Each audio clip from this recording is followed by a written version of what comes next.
भक्तजनों, आज आप सुने सावन पूर्णिमा व्रत कथा। द्वार पर योग में एक समय की बात है कि यशोदा जी ने कृष्णा से कहा, हे कृष्णा, तुम सारे संसार के उत्पन्न करता पोषण हो और उसके संहार करता हो। आज कोई ऐसा व्रत मुझसे कहो जिसके करने से मृत्यु लोक में स्त्रियां को विधवा होने का भय ना रहे और यह व्रत सभी मनुष्यों की मनोकामना पूर्ण करने वाला हो। श्री कृष्णा कहने लगे, हे माता, तुमने अति सुंदर प्रश्न किया है। मैं तुमसे ऐसे ही व्रत को विस्तार कहता हूँ। सौभाग्य की प्राप्ति के लिए स्त्रियों को द्वात्रित अर्थात 32 पूर्णिमाओं का व्रत करना चाहिए। इस व्रत को करने से स्त्रियों को सौभाग्य संपत्ति मिलती है। यह व्रत अचल सौभाग्य को देने वाला है। भगवान शंकर के प्रति मनुष्य मात्रा की भांति को बढ़ाने वाला है।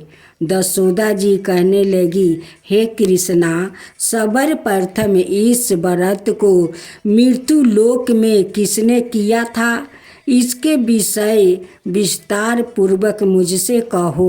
श्री कृष्णा जी कहने लगे कि इस भूमिमंडल पर एक अत्यंत प्रसिद्ध राजा चंद्रहास से पालित अनेक प्रकार के रत्नों से परिपूर्ण कातिका नाम की एक नगरी थी। वहाँ धनेश्वर नाम का एक ब्राह्मण था और इसकी स्त्री अति सुशील रूपवती थी। दोनों ही उस नगरी में बड़े प्रेम से साथ रहते थे। घर में धन धनाए आदि की कोई कमी नहीं थी। उनको एक ही बड़ा दुख था, उनका कोई संतान नहीं थी, जिस वजह से वो बहुत दुखी रहते थे। एक दिन एक बार तपस्वी योगी उस नगरी में आया। वो योगी बाकी सभी घरों से भिक्षा मांगकर भोजन किया करता था, लेकिन उस ब्राह्मण के घर से भिक्षा नहीं मांगा करता था। एक दिन योगी गंगा किनारे भिक्षा मांगकर प्रेम पूर्वक खा रहा था कि धनेश्वर ने योगी को यह सब करते देख लिया। सब कार्य किसी प्रकार से देख लिया। अपनी भिक्षा अनादर से दुखी होकर धनेश्वर योगी से बोले, और सभी घरों से भिक्षा लेते हैं, परंतु मेरे घर की भिक्षा कभी नहीं लेते हैं, इसका कारण क्या है। योगी कहने लगा कि आपके धर्म में हमें इस बात की आज्ञा नहीं देता है, क्योंकि अभी आप गृहस्थ जीवन में एक सुख से वंचित है। आपके घर संतान होने पर मैं आपके घर से भिक्षा स्वीकार कर लूँगा। उन्होंने कहा कि जिसे संतान नहीं है उसके घर से भिक्षा लेने से मेरे भी पतित हो जाने का भय है। धनेश्वर यह सब बात सुनकर बहुत दुखी हुआ और हाथ जोड़कर योगी के पैरों पर गिर पड़ा और दुखी मन से कहने लगा कि आप मुझे संतान प्राप्ति के उपाय बताइए। आप सर्वज्ञान है, मुझ पर अवश्य ही यह कृपा कीजिए। धन की मेरे घर में कोई कमी नहीं है, लेकिन मैं संतान ना होने के कारण अत्यंत दुखी हूँ। आप मेरे इस दुख का हरण कीजिए। यह सुनकर योगी कहने लगे, तुम डंडी की आराधना करो।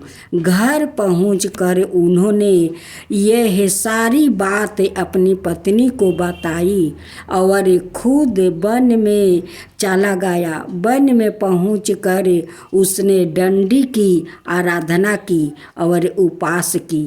चंडी ने 16 दिन उसको सपने में दर्शन दिया और कहा कि हे धनेश्वर, जा तेरे पुत्रा होगा, लेकिन उसकी आयु सिर्फ 16 बरस होगी। 16 बर की आयु में ही उसका मृत्यु हो जाएगी। अगर तुम दोनों स्त्री और पुरुष 32 पूर्णिमाओं को व्रत करोगे तो यह शीघ्र आयु हो जाएगा।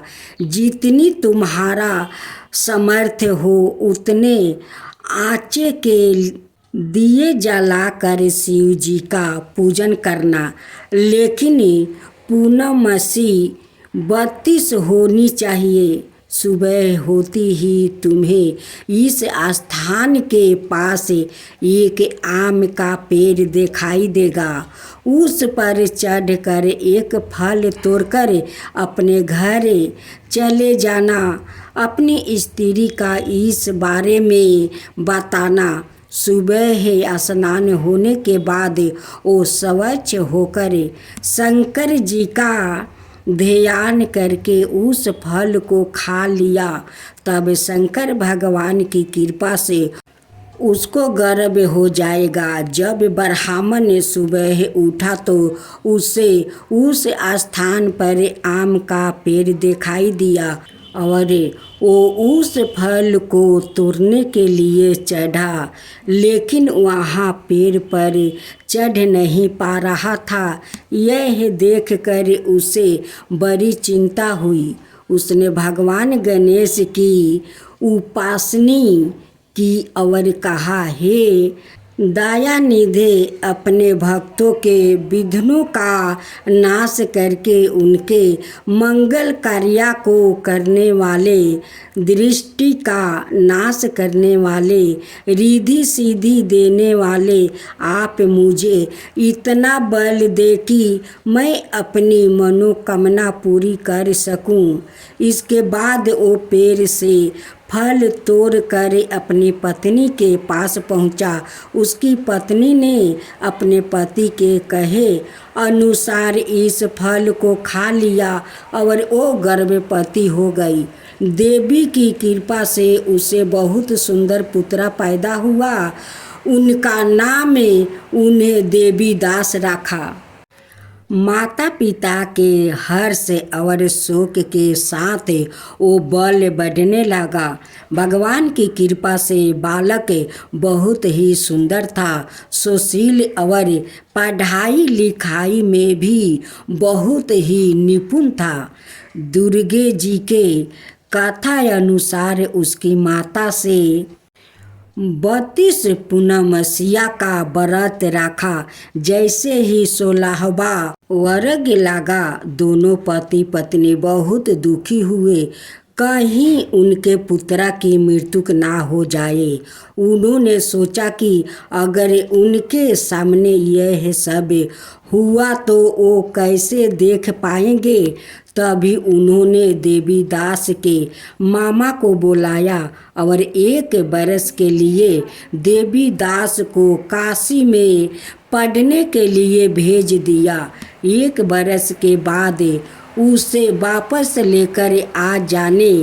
देवी दास अपने माता के साथ एक घोड़े पर सवार होकर चल दिया। उनके मामा को भी यह बात पता नहीं था। दोनों पति पत्नी से 32 पूर्णमासिया का व्रत पूरा किया।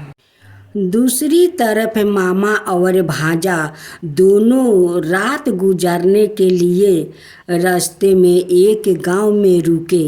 उस दिन उस गांव में ब्राह्मण की कन्या का विवाह होने वाला था, जिस धर्मशाला में वर और बारात के बाकी लोगों रुके हुए थे, उसी धर्मशाला में देवी दास और उसका मामा ठहर गए।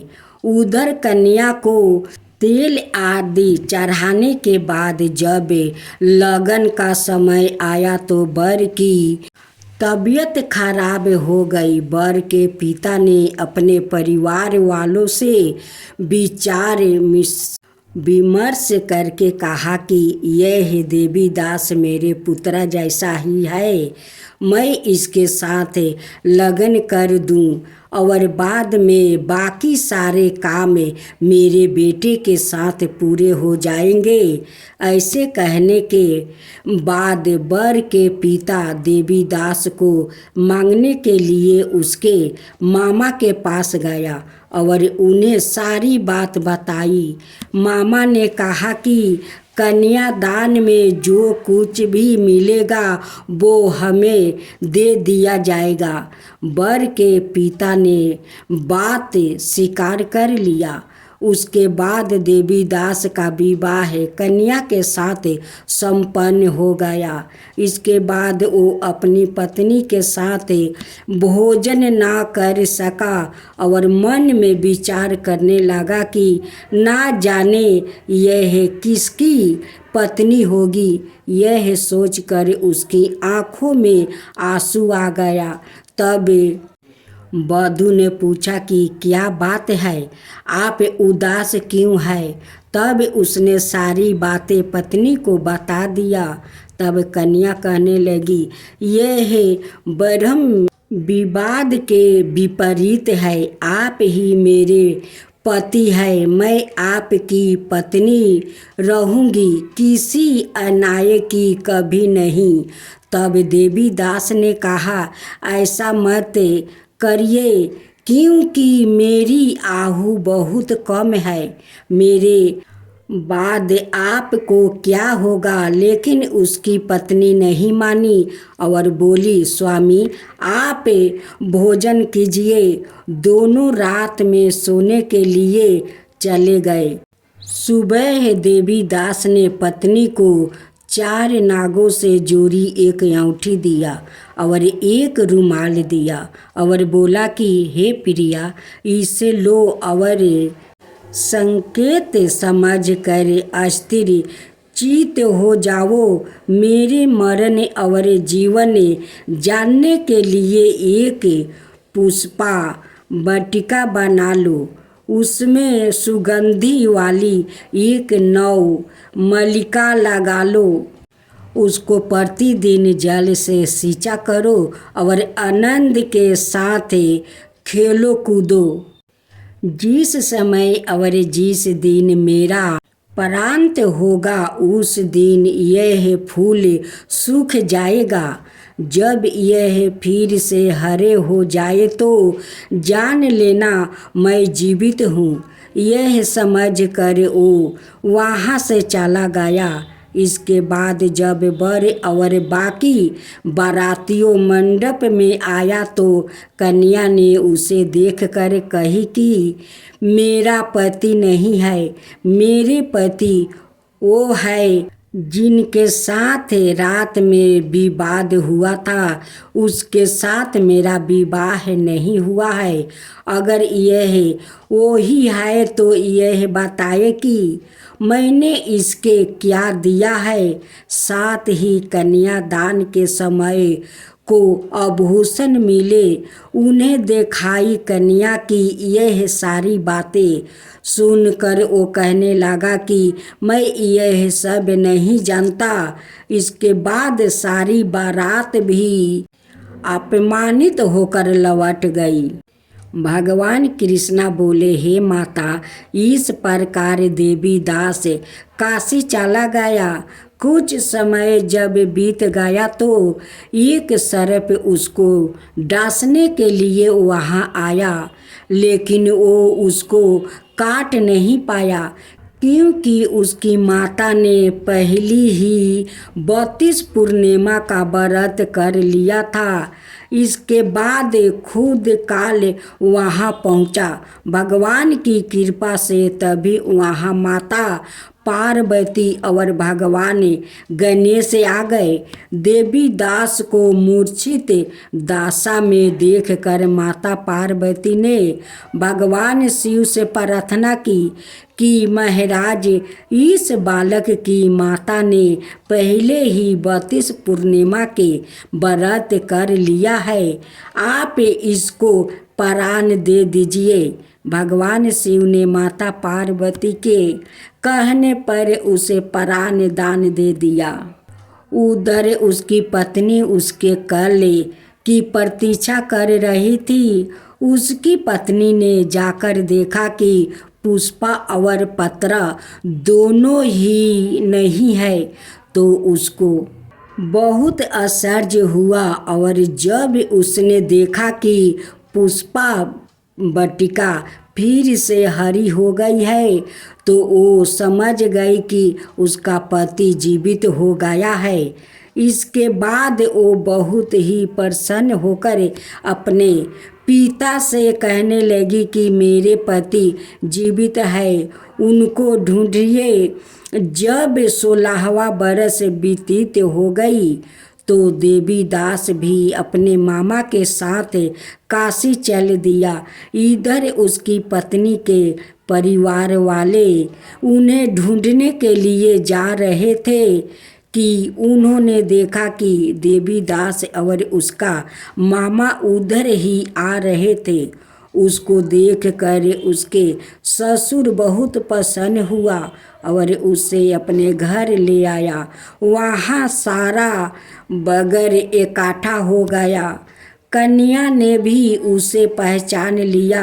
देवी दास ने इसके बाद अपनी पत्नी और मामा को लेकर वहाँ से चल दिया। उसके ससुर ने भी उसे बहुत धन दहेज दिया। जब वो अपने घर की तरफ चल रहा था तो उसके माता पिता को लोगों ने खबर कर दिया, तुम्हारा पुत्र देवी दास अपनी पत्नी और मामा के साथ आ रहा है।